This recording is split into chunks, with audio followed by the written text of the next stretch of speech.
গরমে পুড়ছে শহর। একজন লোক ফ্রিজ খুলে ঠান্ডা পানি বের করে, আর সেটা দিয়ে নিজের মুখে চেপে ধরে, এমনভাবে যেন এই ঠান্ডা মুহূর্তটাই তার একমাত্র বেঁচে থাকার আশা। কিন্তু পরদিন শহরের তাপমাত্রা হঠাৎই উঠে যায় 51 ডিগ্রিতে। লোকটা বাজারের জিনিস গাড়িতে তুলছে, ঠিক তখনই এক পুড়তে থাকা আওয়াজ কানে আসে। চমকে উঠেই তার হাত থেকে ডিম ছিটকে পড়ে যায় রাস্তায়। আর সে যখন সেটা তুলতে যায়, চোখ কপালে উঠে যায়। কারণ ডিমের কাঁচা সাদা অংশ কয়েক সেকেন্ডেই হয়ে যায় পুরোপুরি ফ্রাইড এগ। এইবার সে সামনে তাকিয়ে দেখে, রাস্তায় ফাটল। মনে হচ্ছে ভেতর থেকে কিছু বেরিয়ে আসবে। সে দেরি না করে গাড়িতে লাফ দিয়ে উঠে পড়ে গ্যাসের চাপ দেয় একেবারে শেষ পর্যন্ত। পেছনে তখন একটা ভয়ানক বিস্ফোরণ। আগুনের ড্রাগনের মতো একটা জ্বলন্ত ঘূর্ণিঝড় উঠে ধ্বংস করে দেয় শহরটা।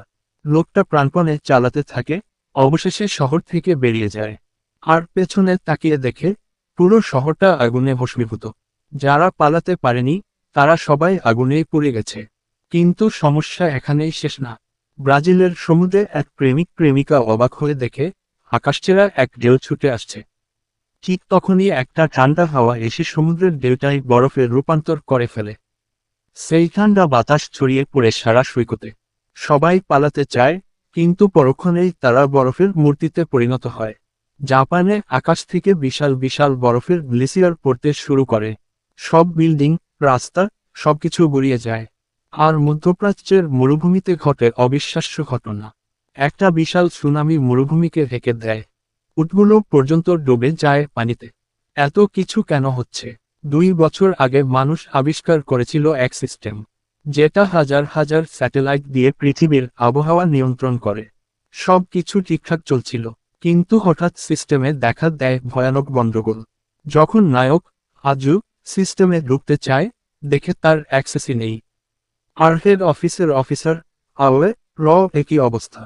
তারা ভেবেছিল এটা শুধুই একটা ছোট্ট বাগ, কিন্তু তখনই ঘটে আরো ভয়ানক দুর্ঘটনা।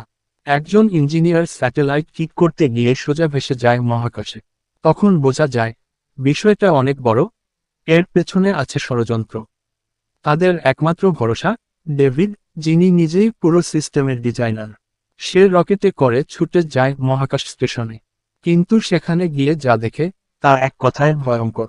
স্যাটেলাইটের রোবোটিক হাত নিজেই হারিয়ে ফেলেছে নিয়ন্ত্রণ, ধ্বংস করছে সবকিছু। ডেভিড বুঝে যায় স্টেশনের ভেতরেই আছে একজন বিশ্বাসঘাতক। তখন সে দেখতে পায় একটা স্টোরেজ হার্ড ড্রাইভ এখনও টিকে আছে, আটকে আছে কমিউনিকেশন টাওয়ারে। তাকে সেটা পৌঁছাতে হবে। আর এভাবেই শুরু হয় এক মহাকাব্যিক লড়াই, মানবতার বাঁচার শেষ চেষ্টা। তারা চিহ্ন